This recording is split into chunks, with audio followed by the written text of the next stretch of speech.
ಇಂದಿನ ಚಿಂತನದ ವಿಷಯ ಸೀಮೋಲ್ಲಂಘನ. ವಿಜಯದಶಮಿ ಹೆಸರೇ ಒಂದು ಶಕ್ತಿ, ಚೈತನ್ಯ ನೀಡುವಂತೆ ಮಾಡುತ್ತದೆ. ಮನದಲ್ಲಿ ಒಂದು ರೀತಿಯ ಹುರುಪು ತುಂಬುವ ಭಾವ. ನವರಾತ್ರಿಯ ಕಡೇ ದಿನ ಅಂದರೆ ಅಶ್ವಯುಜ ಮಾಸದ ಶುದ್ಧ ದಶಮಿಯನ್ನು ವಿಜಯದಶಮಿಯನ್ನಾಗಿ ಆಚರಿಸಲಾಗುತ್ತದೆ. ದಕ್ಷಿಣ ಭಾರತದ ವಿಜಯದಶಮಿ, ಉತ್ತರದ ವಿಜಯಾದಶಮಿ ನವರಾತ್ರಿಯ ಕೊನೆಯ ದಿನ. ಅಂದು ದುರ್ಗಾದೇವಿಯ ಹಬ್ಬವನ್ನು ಭಾರತದಾದ್ಯಂತ ವಿವಿಧ ಹೆಸರುಗಳಲ್ಲಿ ಆಚರಿಸಲಾಗುತ್ತದೆ. ವಿಜಯದಶಮಿಯ ಅತ್ಯಂತ ಮುಖ್ಯವಾದ ವಿಷಯ ಸೀಮೋಲ್ಲಂಘನ. ದುರ್ಗುಣಗಳ ವಿರುದ್ಧ ಸದ್ಗುಣಗಳ ಜಯ, ಕತ್ತಲಿನ ವಿರುದ್ಧ ಬೆಳಕಿನ ಯುದ್ಧ, ಅಧರ್ಮದ ವಿರುದ್ಧ ಧರ್ಮದ ಜಯಬೇರಿ. ದೇವತೆಗಳ ಪ್ರಾರ್ಥನೆಯಂತೆ ದುಷ್ಟ ಸಂಹಾರಕ್ಕಾಗಿ ತ್ರಿಮೂರ್ತಿಗಳ ಮತ್ತು ಇಂದ್ರಾದಿ ದೇವತೆಗಳ ಶಕ್ತಿಯನ್ನೆಲ್ಲ ತನ್ನಲ್ಲಿ ಆವಿರ್ಭವಿಸಿಕೊಂಡು ಅಷ್ಟಭುಜೆಯಾಗಿ ಚಕ್ರ, ಗದೆ, ತ್ರಿಶೂಲ, ವಜ್ರಾಯುಧಗಳೇ ಮೊದಲಾದ ಸಮಸ್ತ ಆಯುಧ ಪಾಣಿಯಾಗಿ ಭುವಿಯಲ್ಲಿ ಅವತರಿಸಿದ ಮಹಾದೇವಿಯ ಆರಾಧನೆಯೇ ನವರಾತ್ರಿ ಮತ್ತು ವಿಜಯದಶಮಿ.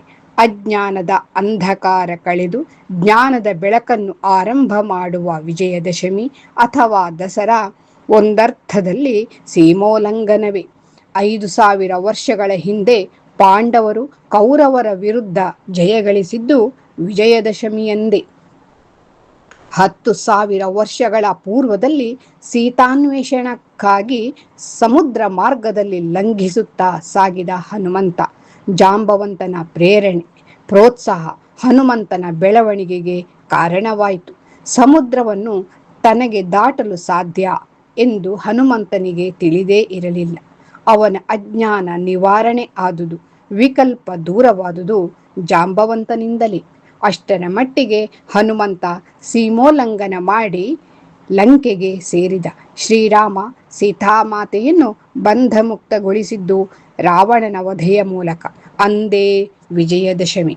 ಈ ದಿನ ಮೂವರು ಮೇರು ವ್ಯಕ್ತಿಗಳಾದ ಮಧ್ವಾಚಾರ್ಯರು, ಮಹಾತ್ಮ ಗಾಂಧೀಜಿ ಮತ್ತು ಲಾಲ್ ಬಹದ್ದೂರ್ ಶಾಸ್ತ್ರಿಯವರ ಜನ್ಮದಿನ.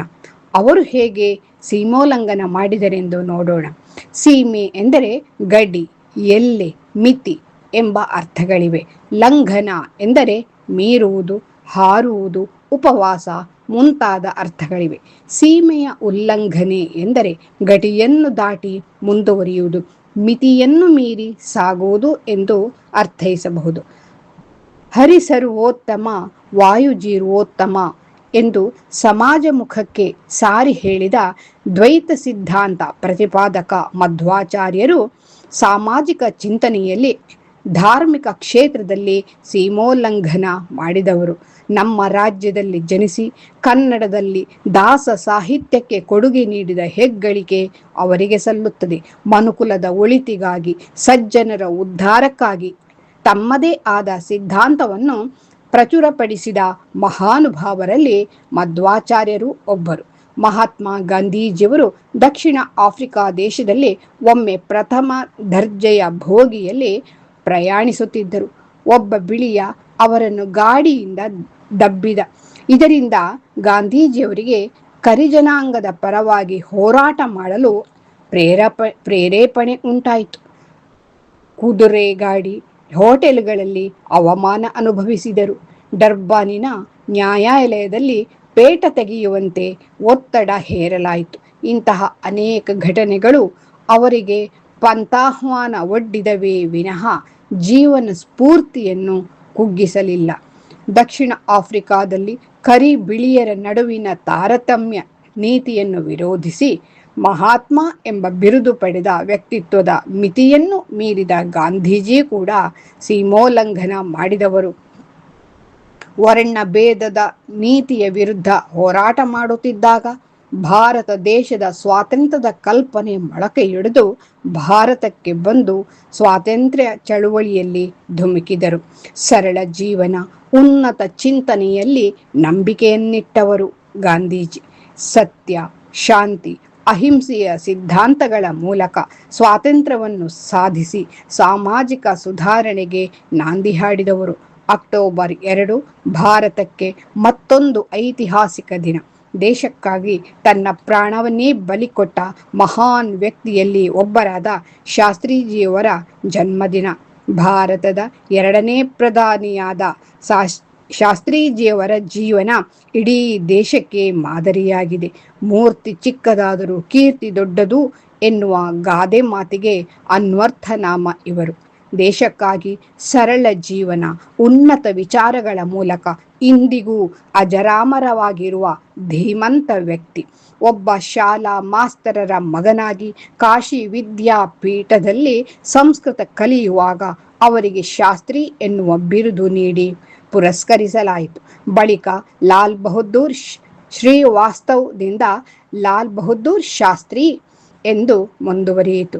ಜೈ ಜವಾನ್ ಜೈ ಕಿಸಾನ್ ಘೋಷಣೆಯ ಮೂಲಕ ದೇಶದ 2 ಬೆನ್ನೆಲುಬುಗಳಿಗೆ ಮಹತ್ವ ನೀಡಿದ ಶ್ರೇಷ್ಠ ಪುರುಷ. ಸಾರ್ವಜನಿಕ ಜೀವನದಲ್ಲಿ ಸಚ್ಚಾರಿತ್ರ, ಪಾರದರ್ಶಕತೆ, ಸರಳತೆ, ದಿಟ್ಟ, ನೇರ ನಿಲುವಿಗೆ ಸಾಕ್ಷೀಭೂತರಾಗಿ ಬದುಕಿದವರು. ಇವರು ರೈಲ್ವೆ ಮಂತ್ರಿಯಾಗಿದ್ದಾಗ ಆದ ರೈಲ್ವೆ ಅಪಘಾತಕ್ಕೆ ತಾವು ಜವಾಬ್ದಾರಿ ಎಂದು ರಾಜೀನಾಮೆಯನ್ನು ನೀಡಿದರು. ಇದು ಜನಸಾಮಾನ್ಯರಲ್ಲಿ ಮತ್ತು ಸಂಸತ್ತಿನಲ್ಲಿ ಅವರ ಬಗೆಗೆ ಗೌರವವನ್ನು ಹೆಚ್ಚಿಸಿತು. ದೇಶದಾದ್ಯಂತ ಆಹಾರದ ಕೊರತೆ ಇದ್ದಾಗ ಅವರು ಸ್ವಯಂ ಪ್ರೇರಿತರಾಗಿ ಪ್ರತಿ ಸೋಮವಾರ ರಾತ್ರಿ ಉಪವಾಸವನ್ನು ಮಾಡಿದರು. ದೇಶವಾಸಿಗಳಲ್ಲಿಯೂ ಕೂಡ ವಾರಕ್ಕೆ 1 ದಿನ ಉಪವಾಸ ಮಾಡುವಂತೆ ವಿನಂತಿಸಿಕೊಂಡರು.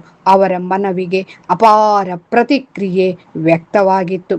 ಅಧಿಕಾರದಾಹಿ ನಾಯಕರ ಮೇಲಾಟದಲ್ಲಿ ಮರೆಯಾದ ಅನನ್ಯ ಚೇತನ ಶಾಸ್ತ್ರೀಯವರು.